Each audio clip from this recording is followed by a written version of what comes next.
Hello, everyone, and welcome to episode number 81 of the Magic Beans podcast. My name is Cracker, and I am joined by my good mate, Chewy. How you doing? I'm well, mate. How are you? Very well.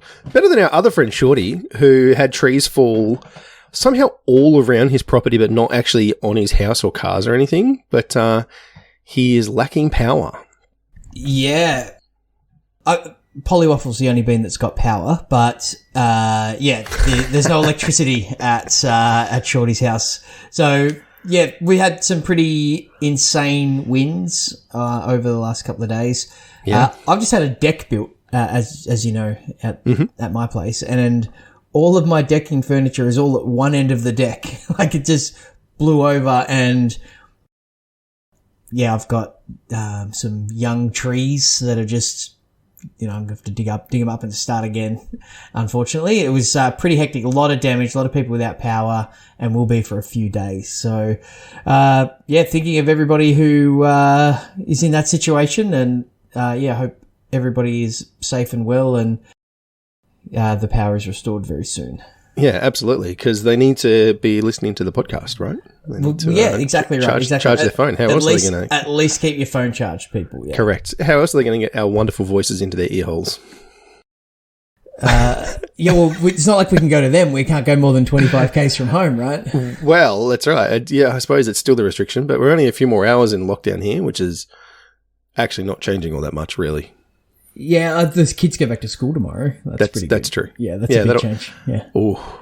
Yeah. Oh, that'll be nice. Yeah. It'll be so quiet in my house. I know. Yeah.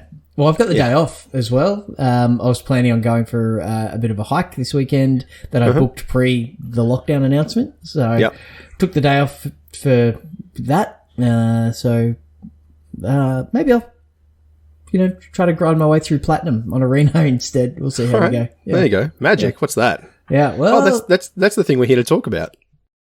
It is. And there was a big tournament on the weekend. There was. So we've got a few things to talk about, mostly about the big tournament, banner restricted announcement, and a new Secret Lair announcement. But as always, before we jump into those things, could you tell us about our wonderful sponsors? I can. Josh and Pat's MTG Bazaar. They take amazing care of the beans, which allows us to take great care of our little community with our events, our tournament series, and all the rest of it. So please support Josh and Pat's MTG Bazaar by jumping onto their Facebook page. Just search up Josh and Pat's on Facebook, or Shorty will trouble you. No, Cracker. We'll put the link in the description. I get to play the mini game of putting all the links in the description with you now. This is amazing. So the link will be in the description.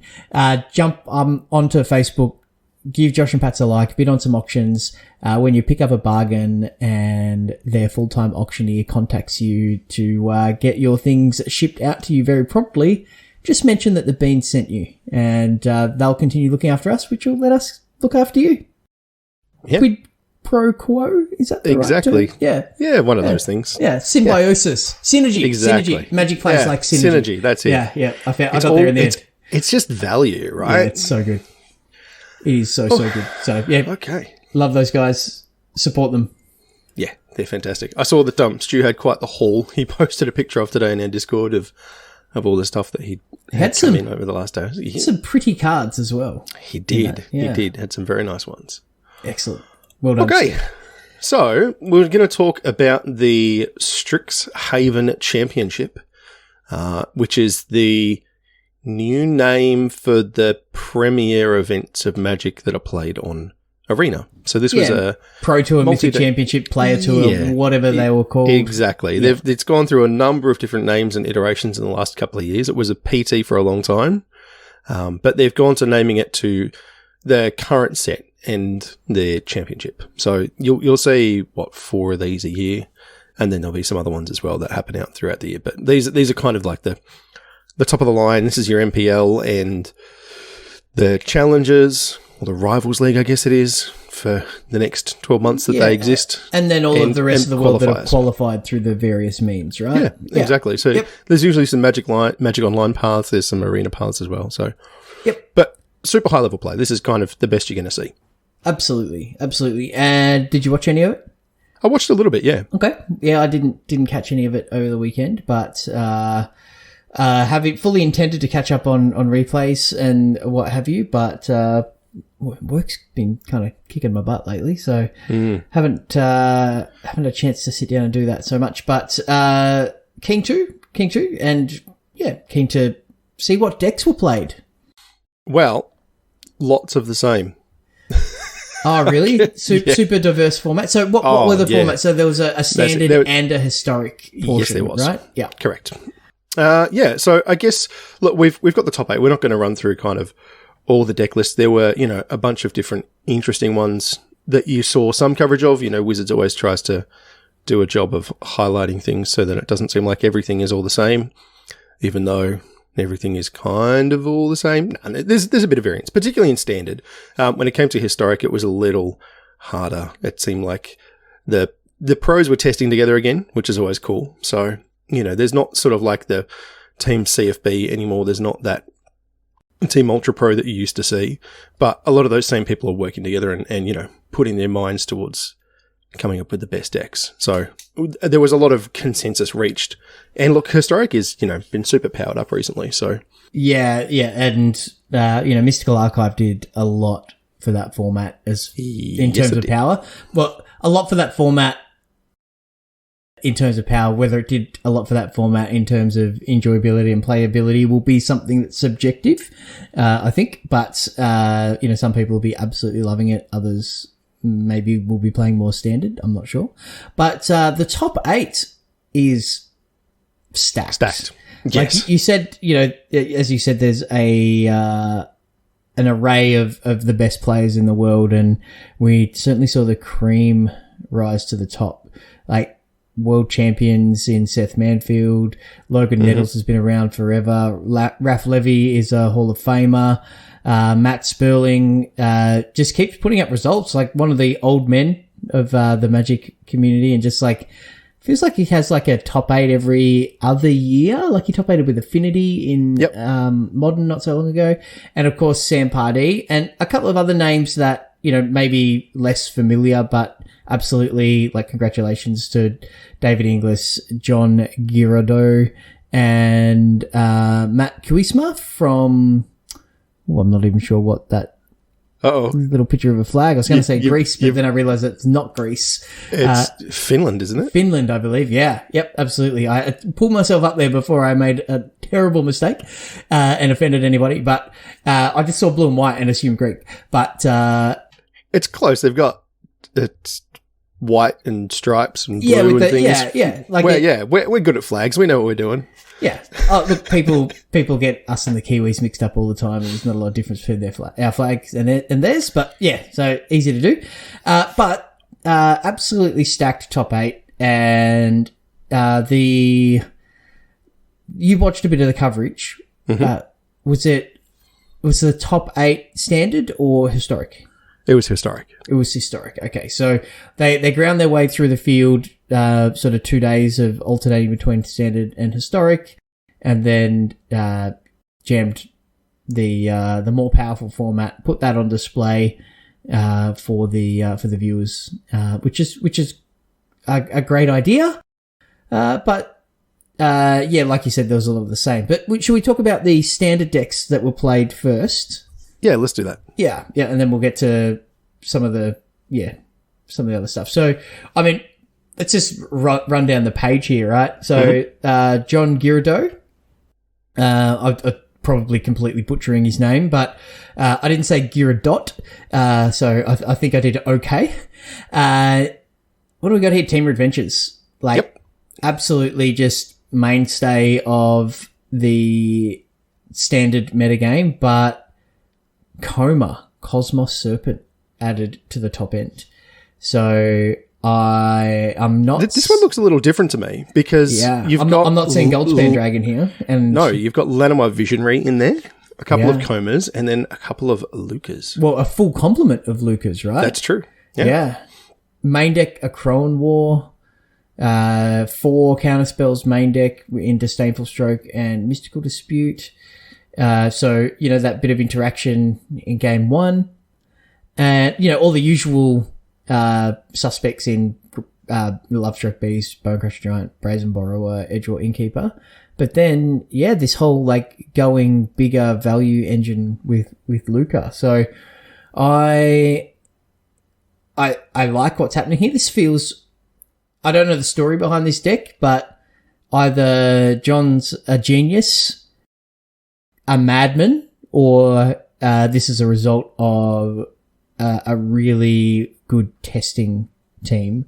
I don't know which one it is. I hope I want to say he's a madman and he's pulled it off. Like, cause that's a better storyline, right? Yeah, absolutely. Yeah. So you've got things like your, Edgewall Innkeeper or Llanowar Visionary, and then you can, Luca to, polymorph them into something, right? So you've just got this like value upgrade engine. So it's pretty cool. Like I like it. So you're always going to hit. So as long as you don't Luca and Edgewall Innkeeper, you're always going to hit Coma, right? Because all the rest of the creatures are 3. Yes. Yeah. So you do your Visionary or is the best one because you've already got the value on the way in. But all of your adventure creatures do something on the adventure side and then come back and then give you value. So. And with, Brazen Borrower having Flash, that's pretty good as well. And yeah, Coma can win you games of Magic. Absolutely. Coma's been doing that since it was printed. So really interesting. And I like the 2 main deck, the Akroan War as well. It does does some good things in the meta. I don't know if it's exactly what he wanted for the top 8, but it was probably very good for the broader tournament. With all of the other, adventures decks and things that were bound to be running around. So, I think that's a pretty good call. So I like it. Yeah, absolutely. It seems particularly good against, like mono green and some of those things that can run around, and it's effectively a wrath that you can, just on a delay. Yeah, which exactly right. Which is pretty handy. Yeah. I mean, obviously it'll kill a bunch of your stuff, but you can give Coma indestructible. That's one of its abilities if you sacrifice another serpent. Yep. So, yeah, you can certainly, play around, and then, hey, if you wipe their board and you've got a 6/6 who's spitting out 3/3s. Yeah.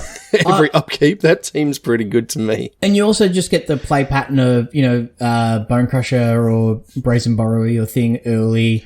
Yeah, steal your thing with a Akroan War, play Luca, turn it into a Coma, on turn 5. That's also a thing this deck can do. So, don't mind that. That all sounds like, good things. So, I like it. The sideboard's got a lot of answers, red cap melees, and, some counter spells, and, Goldspan Dragon in the board in this deck.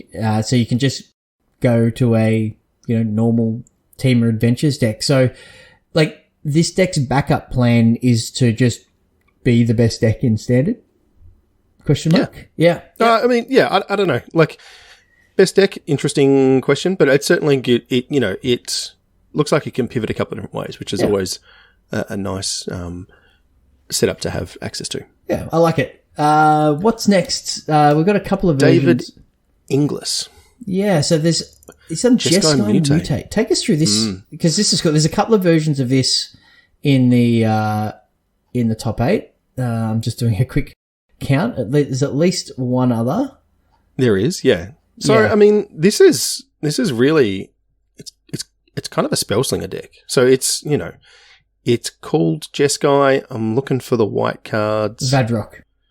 Right. So Vadrock and Sajiri's Self-Shelter. Because you're mostly going to mutate Vadrock anyway, right? Like, yeah. Yep. It doesn't play any basic planes, let's put it that way. But it's got some pathways and triumphs. But, yeah. Planes. Nobody plays basic planes. I mean, not in my world.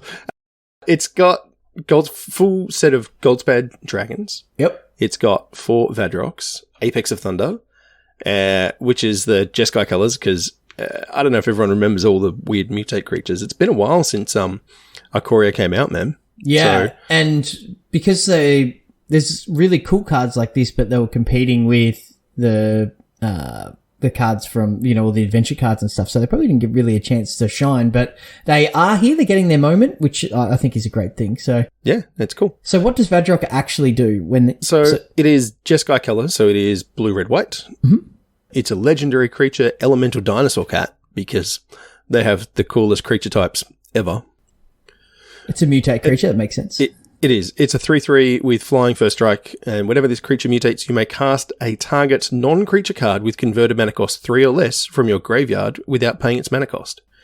Hence the Spellslinger part. So there's a lot of instances. Prismari Command, Fire Prophecy, Essence Scatter, Dragonfires, Unsubstantiates, Negates, Spikefield Hazards. So it's playing, a bunch of tempo. Expressive Iteration is one of the new cards in this, and I really like this card. It's blue and red for a sorcery. It says, look at the top 3 cards of your library, put one of them into your hand, or one of them on the bottom of your library, and then exile one of them. You may play the exiled card this turn. This is a very good divination. Yeah. It's excellent. Yeah, I really, really like it. And there's Lordrakis as well. Mm-hmm. So similar effect to Vadrock. It's a red, blue, and 1 for a 2/3 lizard beast. Mutate blue-red hybrid ×2. Whenever this creature mutates, return target instant or sorcery card from your graveyard to your hand. So you're getting a whole bunch of rebuys on all of your spells, and things like Prismari Command and Seize the Spoils, which is 2 and a red for a sorcery, as additional cost to cast this spell, discard a card, and then draw 2 cards to create a treasure token.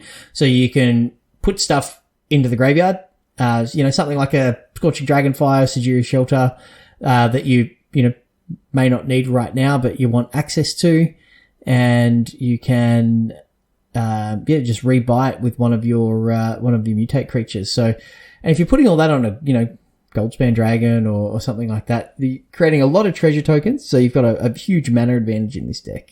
So it's very snowbally, and 2 copies made it to the top 8, so pretty great. And the sideboard looks great as well. Everybody's got 3 copies of Red Cap Melee. If you've got red mana, play Red Cap Melee in your sideboard. But Maze Mind Tomes for the longer matchups. Torbrand. Exactly right. Yeah. Cinderclasm for small creatures. Phoenix of Ash for, rogues or whatever. And there's a single copy of Light of Hope, which is, destroy target enchantment. Or just value. It's a good card to have in your graveyard to buy back because, it's modal.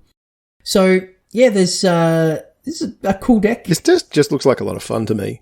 Like, you are trying to sort of ramp out a Goldspan Dragon. Like, that's your primary win condition, I would say.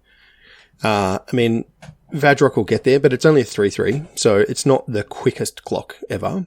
And you're really just looking to kind of tempo your opponent out with a bunch of interaction. You've got a bunch of bounce spells and counter spells. Like, 4 Unsubstantiate. Like, that's not a card that's seen much play. No. And it's interesting because it says return target spell or creature to its owner's hand. So if you've never had someone return a spell on the stack, it's pretty great. It's remand without the card draw, right? You just absolutely. You can just have this one back. You can have it next turn. So it's really just a tempo style deck, which I love that kind of deck. So. Well, if someone tries to hard cast their Coma on 6, which says can't be countered, this does get around to that. You're not countering it. Not countering it, you're just returning the spell to the hand. Yeah, so exactly. It buys you the turn, which just might be all you need for your Goldspan Dragon to finish the job, right? Mm-hmm. So I like it. This deck's sweet. And 2 copies into the top 8, which is pretty great as well. Yeah, so. The next person who is on the list is Maddie Kuisma, I think we decided it might be. That's and he was on Jeskai Mutate as well. Looks like the same list. Pretty sure it's the same 75. It's at least 70. Or very, very close. Yes. Yeah. So yeah. Very different. Not much more to say about that. No, it's a cool deck. Inspired to maybe try that out. Maybe that's what I'll do with my day off tomorrow. Raph Levy new kid on the block. I hope they do well in their Magic career, right? Yeah. I mean, you're talking about Raf Levy, who missed his first ever PT because his kid was born and he had to attend the birth, right? Yeah. He qualified for a PT like forever ago and just has never missed out. Hall of Famer, probably underrated in some of the discussions. It's because he's French. He doesn't get all of the airtime that a lot of the US players do. But, that's right. But Raf Levy and Gabe Nassif are like absolute stalwarts. Top 20 best ever, right? Like, there's no argument there. It's just how high up that list they might be. But, just there, and just another top 8, another feather in his cap. And doing Raf Levy things with just like, so you said that Gabe Nassif and Raf Levy are, opposite.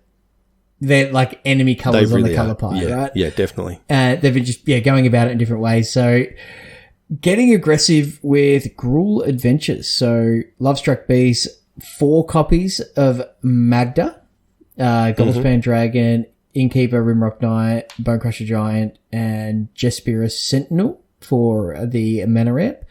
Some, a Garrick, Mad Song. I was going to say, he's got some spicy ones in here. Yeah, absolutely. So Garrick Unleashed, which has seen, again, almost no play. Yeah, in the first 2 weeks, it was kind of everywhere and then just completely ghosted, just disappeared. But, it's got Song Mad Treachery, which is, gain control of target creature and it's a threaten effectively, but it's also a land. So one of the modal double face cards. So it doesn't really cost you too much to have that. 3 copies of a Seeker's Chariot to go with the Embercleave. So it's got some, it can go big as well. Kazul's Fury and a cheeky copy of Snakeskin Veil in the main. You gotta love it. Well, open deck lists, I'm imagining. So yes, playing those one-offs and just keeping a green mana up and, giving your opponent that virtual wink, because this was all played on Arena, of course. But, so I like it. Something that is a really, really interesting in this deck is the mana base. So it plays 4 of the blue-red pathway and 1 Hall of Oracles, which is not a card I thought I would see in the top 8. I actually forgot this existed. Yeah. So taps for colorless, you can filter a mana to make a mana of any color, and you can tap it to put a +1 counter on target creature, and you can only activate this as a sorcery, and if you cast an instant or sorcery this turn. So very, very restrictive, but Raf put that in. But yeah, so 4 copies of the red-blue pathway, 4 copies of the blue-green pathway. What does he need blue mana for, Chewy? Disdainful Stroke is in the sideboard. So, he's got 9 red sources. He has 9 blue sources. Yeah, 9 blue sources for 2 sideboard Disdainful Stroke. But it actually just doesn't cost him anything because they're just forests. They're forests 90% of the time. Forests and mountains, yeah. So it's so when Raf needs Disdainful Stroke against, I don't know, some giant 7 mana sorcery or something, or a Goldspan Dragon or whatever it may be, you can get him. So, and again, allows Raf to play some games within the games here. If he puts the Riverglide pathway blue side up and just represents Disdainful Stroke, his opponent has to play around it, and Raf might not have it in games 2 and 3, right? So just the same thing as Snakeskin Veil, just leaving a green up because of open deck lists. He can do that same sort of thing with Disdainful Stroke as well. So a little bit of gaming within the game, and I love that. I hope he was able to get him a few times over the course of the weekend. So I really like the fact that he's got a single copy of Mythos of Vadrok, and he can pay the full Jeskai colors for it. So it's 2 red sorcery. Mythos deals 5 damage divided as you choose among any number of target creatures and or planeswalkers. If blue-white was spent, so blue-white, red-red, to cast this spell, until your next turn, those permanents can't attack or block, and the activated abilities can't be activated. So, because he's got that single copy of Hall of Oracles, it actually gives him a white mana source. So, I like the fact that you can... Oh, and also the Jaspera Sentinels. Sorry. Yes, of course. You can also tap those to add mana of any colour. So, he can really... He's got, like, effectively 5 white sources just chilling there. And, you know, if that comes through, because like a Halter effect is one of the really old cards where, your opponent's creatures can't block this turn, is exactly what you need sometimes with this deck. You just want to be able to swing those bits of damage through. Yeah. Well, what Mythos also does is just lets you win the race. And I'm going way, way back with, interviews with pro players like 10, 12 years ago. And I remember reading an article with Raph how he'll always attack with his grizzly bear, and he's happy to trade damage in the early turns of the game. And this was talking about limited, but he'll always attack his 2/2 into their 2/2 and bluff that pump effect, and happy to take the 2 on the crackback, because he'll back his play skill and drafting in to win the longer, tighter games when the life totals are low.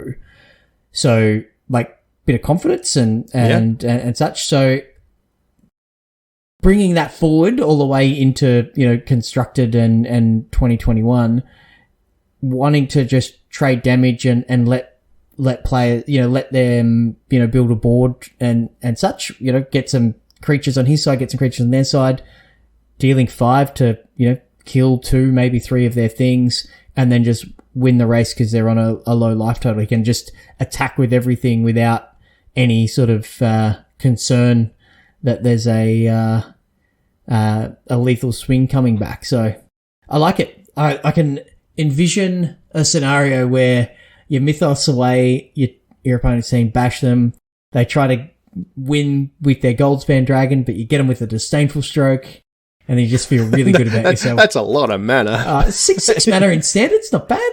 No, it's 7, because you got to have I suppose, or you tap one of your creatures, because you've got to pay the extra you don't have to filter. Yeah, that's true. But seven mana. People cast 7 mana spells in Standard all the time. That's true, we'll get to that. Yeah. There are some 7 mana spells. All right, what's the next list? Some bloke called Seth Manfield, who apparently is, well, pretty nutty.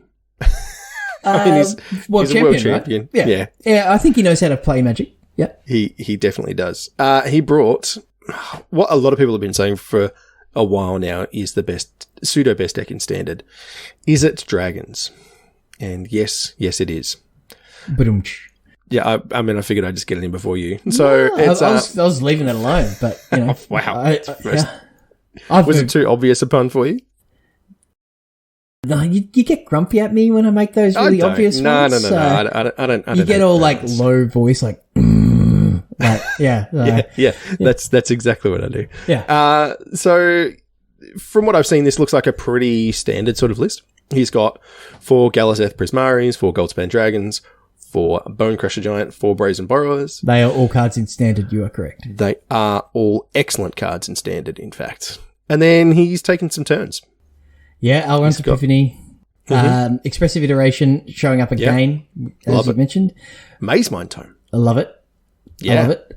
Way to smooth things out. Yeah, I'm a big fan of that card. And then a lot of interaction as well. Mm-hmm. So, what has he got there? Saw it coming, Frostbite's Disputes. 7 counter spells. And then, I like it. And the Frostbite, Faithless Haven, and all of the basics are snow. So not going to get the full value out of Frostbite every time, but it's still the best 1 mana removal spell in Standard, right? I mean, Shock is still Shock, man. Yeah, it's not always. But you might as bolt, well play Frostbite over it. Yeah. So correct. Yep, I like it. Lots of one-ups in the sideboard. 1 Cinderclasm, Shark Typhoon, the 4th Frosty, 1 Negate, 1 Soulseer, 1 Disdainful Stroke. Maybe doing a little bit of what Raf's doing with the open deck lists, but a lot of these are just like adding an extra effect, adding some redundancy, shoring up matchups rather than being any sort of transformation in the sideboard. So I like it. Yeah, you've got like just good, clean answers in the main for everything anyway. Yeah, like Saw It Coming and Disdainful Stroke will hit most decks. Dispute will hit a lot, but like, man, I have sat there with Dispute rotting against Gruul so many times in my hand, and like it just feels awful. Whereas if you can switch that out for like a Fire Prophecy or like a Cinderclasm or something that's going to Frostbite, yeah, exactly, just Red do Cat a little melee more. Again. It's probably the most sideboarded card. I'm not sure. I'll have to do those maths, but yeah, it's pretty good. So yeah, I tell you what, everyone's been playing red. So most people have had some number of Ox in their sideboard. I'm just scrolling through to see if there were any. Looks like the Mutate decks didn't have Ox. Okay. But all the other ones have had like Ox or Phoenix for rogues, which is sadly not present at all.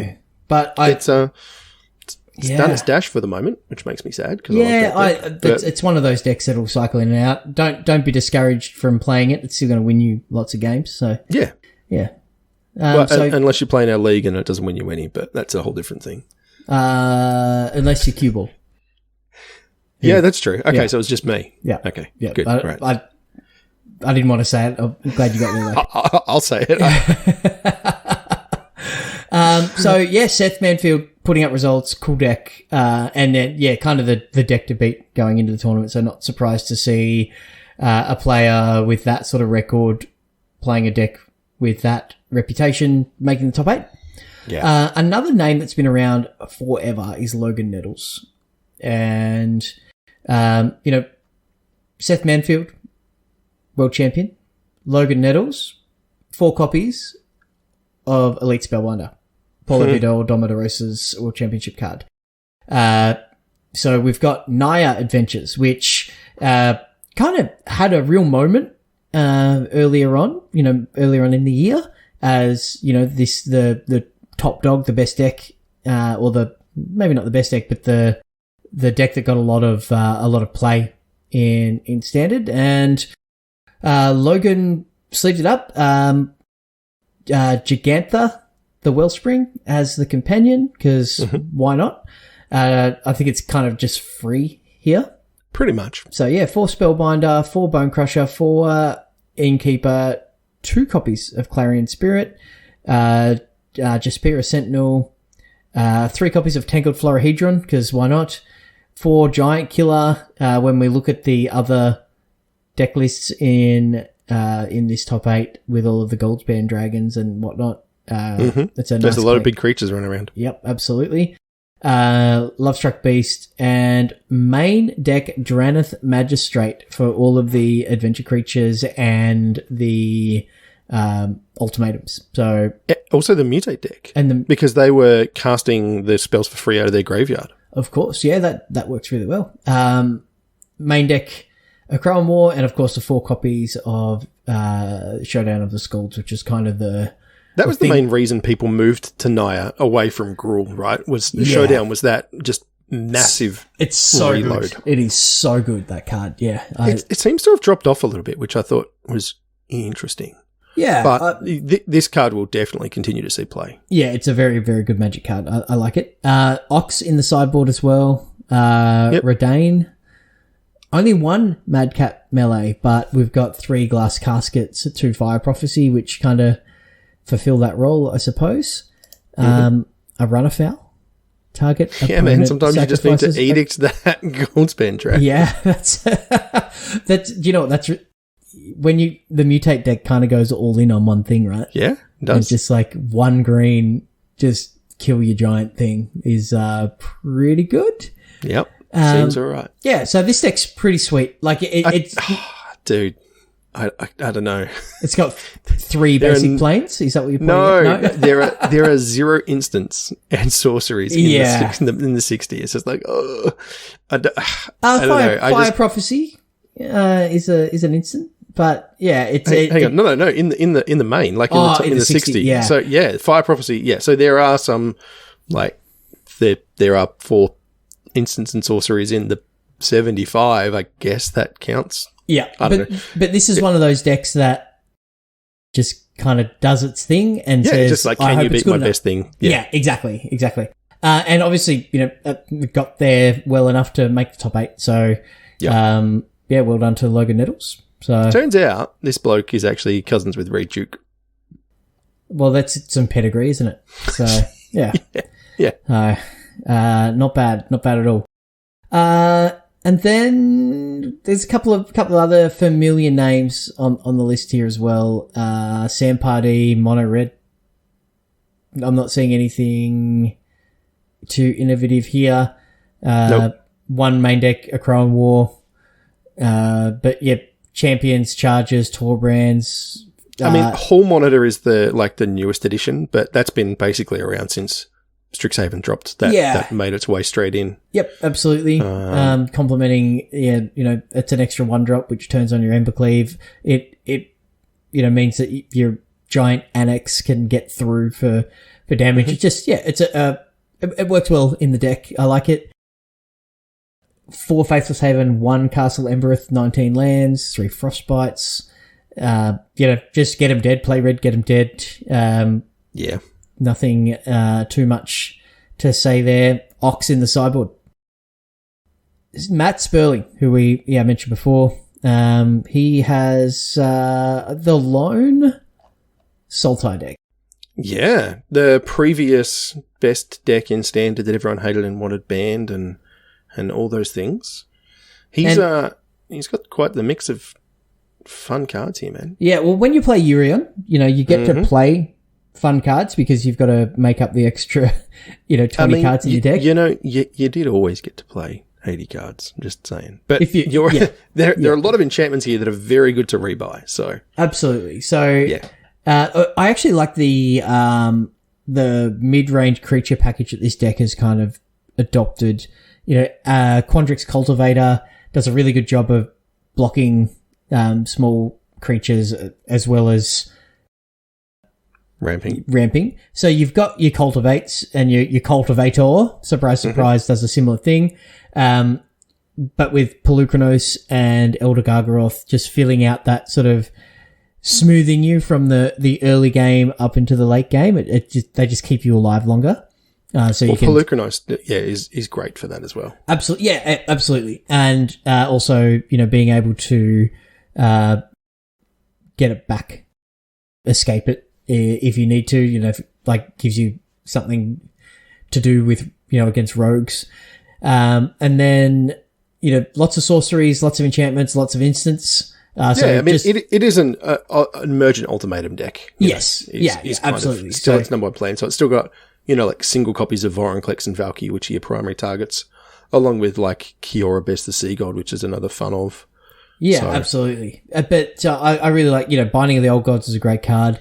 The Elspeth's Nightmare is great. And then, Heartless Act Negate, Dispute, Stroke is a nice little package as well. So just enough interaction, lots of ramp, some sweepers, and some mid-range creatures to keep you alive or give you another Axis, and then just the biggest top end that you can have in Emergent Ultimatum and just lock the game up with Valky. So yeah, it does feel like this deck was pretty targeted. Apart from the mono red deck, which obviously goes way underneath. Yeah, everything else has got counter spells in it. Yeah, it does. So, I guess well done. That and the Gruul Naya Adventures. Sorry. Yeah, well, there's the Gruul deck as well. There's 2 Embercleave decks in the top 8, so, Yeah, but he's got counter spells in the sideboard. He does, which is just... I'm a big fan of that, just quietly. Pretty great. Yeah. Yeah. But yeah, look, I mean, this was obviously the big bad of Standard for a long time. And just shows that it turns out if you actually change what you put in your deck, you can actually combat things. You don't have to just play it or not play it. Exactly you right. can target it and you can do other things. There's lots of different options. So the world didn't end just because, there was a particularly good Sultai deck. But it's cool to see because I actually, I like this as, this is a really good ramp target deck. Emergent Ultimatum and Elrond's Epiphany, you're casting just giant 7-mana spells. And I think it's good that there is the range.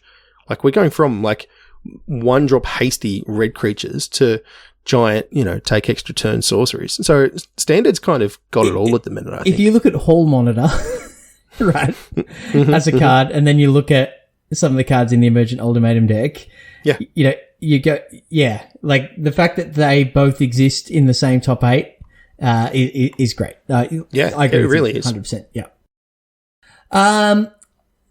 So we spent a lot of time there talking about Standard. We did actually. So more I than guess thought we would. need to. Do we need to spend as much time talking about Historic? Oh, yeah, because sure. it's going to be really diverse and. Let me run through the list of colors that are in in please, Historic. please. There is blue. Okay. There is red. Mm-hmm. And there's a tiny bit of white. What about the second deck list? No. That's the Historic format. Yeah. Let me read it out. So, Jeskai turns, is it Phoenix? Jeskai turns, is it Phoenix? Jeskai turns. So, I don't know if you're aware of some of the cards that they printed recently, Chewy. In fact, I know that you're aware because you and I spent a lot of time talking about the fact that, wow, they really put Brainstorm in this format. There are 31 copies of Brainstorm in the top 8. Seth Manfield decided he only needed 3 for some reason with his Jeskai control deck. Matt Sperling for Brainstorm. Sam Party for Brainstorm. Yeah. Logan Nettles for Brainstorm. You can keep going down the list, man. They've all got 4. For except Brainstorm. So, healthy. That card's good. Yep. Brainstorm's a good Magic card. There's no... And, I've enjoyed casting Brainstorm over the years. I love it. That's scary to me. Yeah. Also, the other cards that saw a lot of play, obviously, Time Warp. As we talked about, 5 mana take an extra turn. Still pretty great, particularly if you get to cast it off your Velomachus Lawhold for no mana. Yeah, even Mizzix Mastery type stuff as well. Rebuying it, yeah. Yeah, it's a... this... Well, it's no longer a deck because Time Warp got banned. So, well, kind of. This deck actually seems like just a bunch of fun to me. But that's just my kind of style of play, right? I could see this being fun until the novelty wore off. Yes, definitely. Both playing it and against it. The spiky people don't really care about that. They're just racking up wins and that's all they want to do. But if you're playing the game for the enjoyment, I could see this deck losing its luster, but there's been a banning, so let's. There has. So Brainstorm because it was every copy. Is that what's happened? No, and also not Memory Lapse, which was in a lot of the decks as well. Yeah. Nope. As I said, it was the old Time Warp. Shorty is very sad. Shorty is actually very sad. Yeah. Yep. So Time Warp, 3 and 2 blue, sorcery, target player takes an extra turn after this one. And you can just chain them together. So Velomachus does some stuff and Mizzix Mastery does some stuff and yeah. Velomachus kills your opponent while you just keep taking extra turns. Yeah. So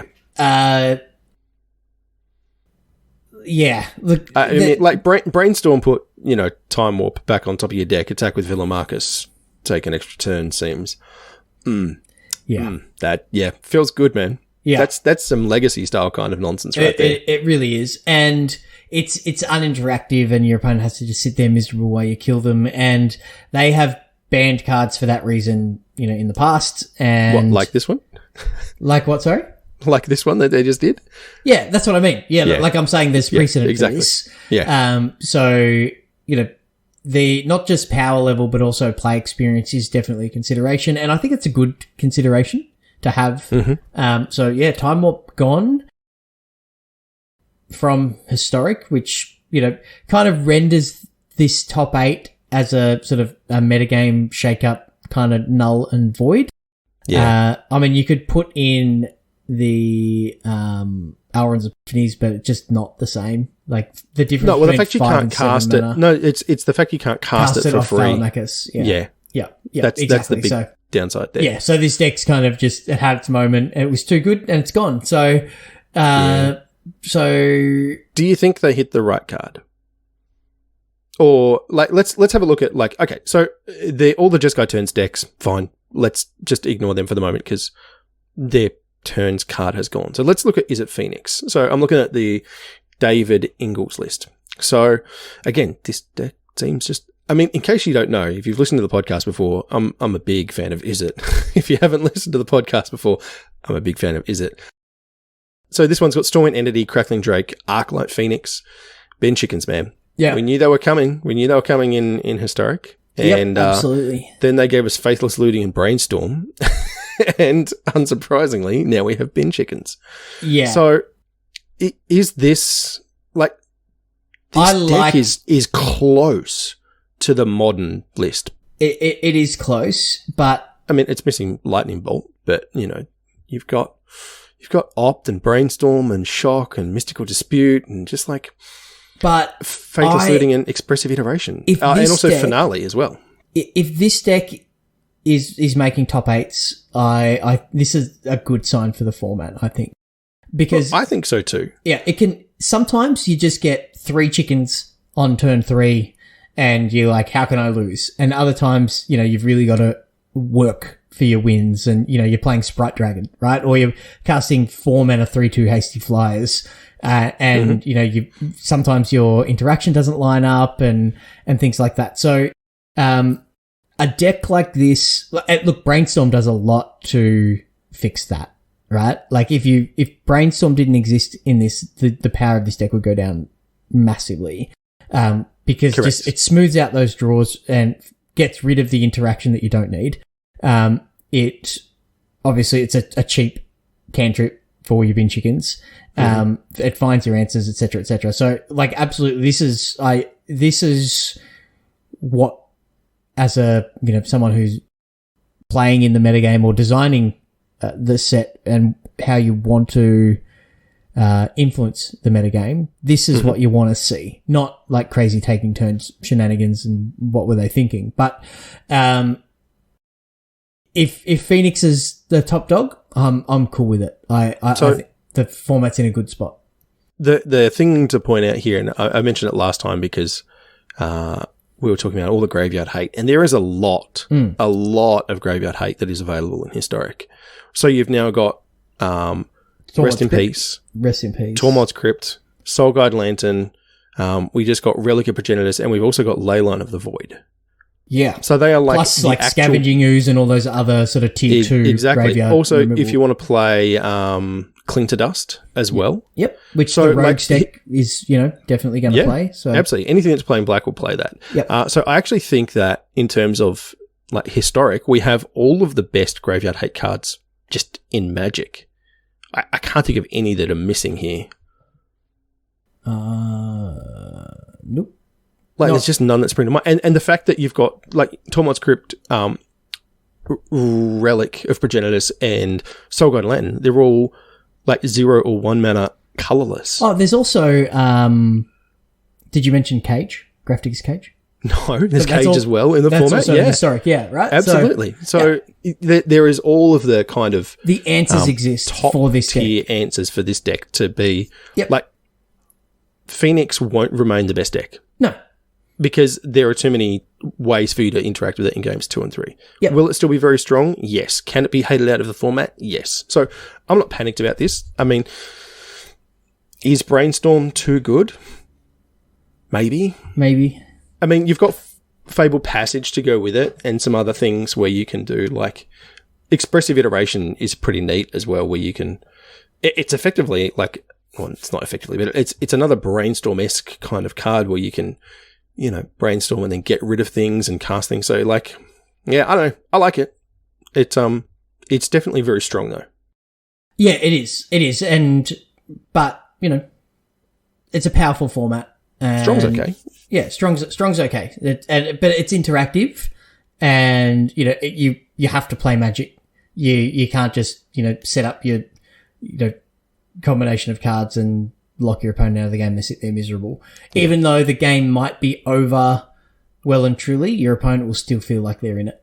And, yes, and that's okay. That's good. So yeah. So I guess they'll probably keep an eye. I haven't actually read the announcement. I just saw the announcement, but I imagine they're probably keeping an eye on things like Brainstorm, and we'll watch this space. But that's exactly what they're saying. Yeah. The addition of these cards is that we're monitoring closely, but they're saying different play patterns and things. So the other decks, Jeskai Control and Is It Phoenix, give more counterplay, which is exactly what we were just talking about, right? Well, if you have a look at just chaining turns together. Yeah, have a look at Seth's historic deck. So Jeskai Control with Kahira the Orphan Guard as the as the companion, because you might as well, because it's free. Freebie. Yeah. So Teferi, Narset, Gideon, nice. Expected Iteration, Anger of the Gods, Wrath, Shark Typhoon, main deck, Rest in Peace, Memory Lapse, Aethergust, Brainstorm, only 3 copies, Lightning Helix, love it, Dovin's Veto, Prismari Command, I think that's really good as well. So just Shark Typhoons, counter spells, sweepers, planeswalkers, it's a Teferi deck. Teferi lock deck, no. But Seth, yeah, what are you doing to me? You probably went to time a lot the way that Seth plays, and this he's pretty deliberate. Look, Shark Typhoon will close the games out very quickly. Yeah, absolutely. You know that it is very, very good. And you can actually just get the Gideon beats on. Yeah, absolutely. Like a 3-mana threat in other control matchups in the main deck is pretty good as well. So. This deck doesn't seem problematic to me though. No. Like the you could easily, like, he's not playing Opt here. No. At all. So there are cards that he's not playing that are like in terms of the Brainstorm slot that are close, but obviously not the same. Not on that level. Yeah. No. Like Opt to Brainstorm is kind of like Lightning Bolt to Shock. But sure. Yes, they kill stuff, but one does it much better than the other. Yeah, definitely. But I definitely understand what you're saying. So who won? Sam Pardee. With Jeskai turns. Okay. Mm-hmm. Yep. So, Magma Opus, Brainstorm, Memory Lapse. Yep. Indomitable Calamity, Time Warp, Mizzix Mastery. Yep. Velamachus. So, yeah, I'm kind of glad they banned it. Sorry, the Indomitable Creativity is the red X, and you get to destroy your Dwarven Mine dwarves. Yep. Because you've got Steam Vents and Mountains. There are 4 Dwarven Mines. Yep. And you make a dwarf token, and then you pop your dwarf token, and it becomes a Velamachus. Yeah. So it lets you play a lower number of Velamachus, which you need for your combo, but you don't want 4 of a 7-mana legend in your deck. Yep. Because, you're just going to end up with too many. So for, Indomitable Creativity, Dwarven Mind just does a better job of that. Mm-hmm. So, I like it. And you can keep putting your Velamachus back on top. Or you can what was it? Expected iteration it to the bottom. Yeah. Love it. So, it's do some things. It's tricky, like I saw someone saying that, I think it was actually Seth, that like you used to be able to, take the results from a big tournament and then go, like buy all the cards and play the decks and things. And he's like, but those days are gone, and so are the wild cards along with it. Because if you look at the, we've talked about this before with the whole economy. Yep. On Arena. And if you've, invested in Jeskai turns, there are a lot of mythics. Yep. A lot of mythics in that deck. apart from the fact that you've just, you're going to get your 4 time warps back. But, like, is Mythic Mastery always going to be a thing? Maybe. Indomitable creativity, probably not going to be a thing. Maybe, again. Like, there's always some ways to, like, polymorph is a powerful effect. So, like, maybe the rest of their shell is good enough, but, yeah. Maybe it becomes like a Luca deck or something, yeah. I guess it's good that they acted really quickly. Yeah, just got it done and, stop too many people in over-investing. And you do get them back if you have spent it. But but you only get the 4 for your time. But you don't get the whole rest of the deck that you've invested in. That's right. So, yeah, it's really interesting. So, yeah, and we'll just see if they, ban anything else in the future. I'm not sure when the next big historic event is, but, they will be looking at the numbers of, the top mythic decks and such with Brainstorm and friends. So, yeah. So, okay. That's the event. I'm looking forward to watching the standard portion of the I'll probably go watch some more of the historic stuff because, like, it doesn't feel like standard anymore. Like, for a long time there, it was just like standard plus, and now it's just not even close to standard plus anymore. So I like the fact that it actually feels like you're watching 2 different things, not just hey, there's that card from a year ago that I really hated. Yeah. Teferi, you big jerk. Oh, wait, hang on. There's also the small jerk one as well. Yeah, he's gone, though. Get out of here. Yeah, exactly. Yeah, so I guess the last thing we were going to have a quick chat about, and there's not a lot of information, but today... It's exciting, though. It's exciting. It is. We got an announcement of an announcement, as Wizards like to do, with the next Secret Lair. What is this next Secret Lair we've got coming up, mate? It is Stranger Things, the very, very popular show on Netflix, and if you haven't seen it, can recommend. So it's a show set in the 80s, and there's a bunch of the nerd kids that play Dungeons and Dragons in the basement, and then like some strange things happen to them. So I've watched all of the available seasons. I really enjoy the show. Have you watched it? I saw the first 2. Okay, yeah.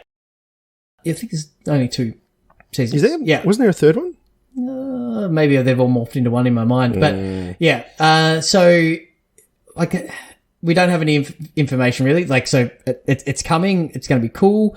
There's a couple of things with it that came with the announcement, in that 6 months after they release the set, they will be releasing functionally identical cards, but with different names that are not tied to the Stranger Things IP.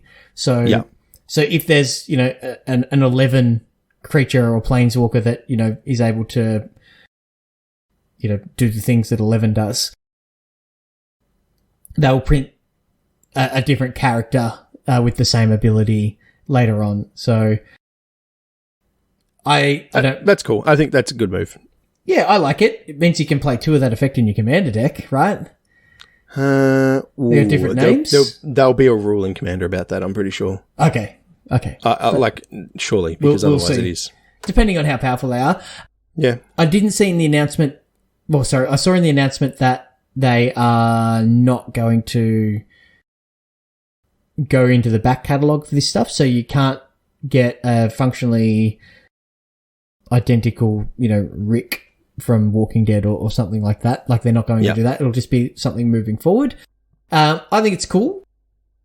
So, having watched the show, knowing the characters, any guesses, any speculation, prophecies on what you might think some of the cards could be? We were chatting. I mean, there's obviously art there for 11, who is one of the primary characters. So I mean, she'll definitely be a card. We were talking about the fact that the D&D features heavily in the story and the setting. That's kind of where all the guys hang out together. So I wouldn't be surprised to see if there's something kind of themed around that. I really liked your idea of the vehicle. Yeah, there's got to be a BMX vehicle, right? That gives the creature haste or skulk or something. But yeah, to have a BMX as either an equipment or a vehicle would be very, very cool. I'm expecting to see, a demon creature in the Demigorgon. I'd love to see some references to the Upside Down. I was going to say reverse the turn order or something like that, but that's a very commander-specific kind of thing. But maybe it's... Who knows? Maybe it's a card that makes us play another game under the table, like that unset or something. I don't know. But Shahrazad. Yeah, that's right. There's some design space here, designed by created by the show, that I think could be really cool. The announcement's got the alphabet on the wall with the lights. The lights, yeah. So it'd be interesting to see if they could bring in something to incorporate that, because that was kind of an iconic thing from season 1. We might see something to do with the Hawkins laboratory, the town sheriff with a I think character. So he'll, like, spoiler alert, he'll probably have some ability where he sacrifices himself to, make something indestructible or something. So, it's, I'm looking forward to this. This is one of the secret lairs that has piqued my interest more than some of the others, definitely. So it feels closer to home. Yeah. As far as, like, The Walking Dead's got the zombie thing going for it, but, like, some of the other ones have just been a little bit... Like Warhammer 40,000. The metal one. Like, I liked some of the art on the metal ones, but I never quite got the reasoning behind that. Yeah.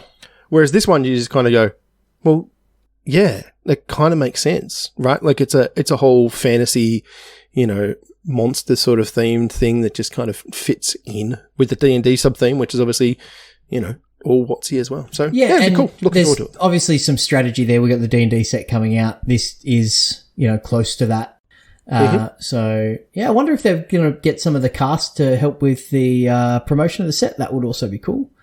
So that'd be awesome if they were previewing their own cards. Maybe the next season they're going to play some Magic instead of... no, they wouldn't. Magic's not out They'd have yet. to time shift. Yeah. A fair way forward to do that, though. Yeah, from the 80s to the 90s. We'll have to see how that goes. But, yeah, it's... I think that'll be an interesting one to watch anyway. So yeah for sure. Yep. Cool. I think that's everything. We've gone on like we always do like we always do. You worried about not going to time, and then I'm like, no, I'm here, mate. I'm here. We're covered. We're never worried about that. All right. So let's talk about all the normal things we do when we wrap up the show. So thank you again to our awesome sponsors, Josh and Pat's MTG Bazaar. They help us out immensely. If you'd like to help us directly, we have merch available. You can find that in our merch store. You can go buy some sweet playmats, and Chewy needs to buy a new mug. I do. Mine, I've got my 6-year-old to help me unpack the dishwasher, and it ended in disaster.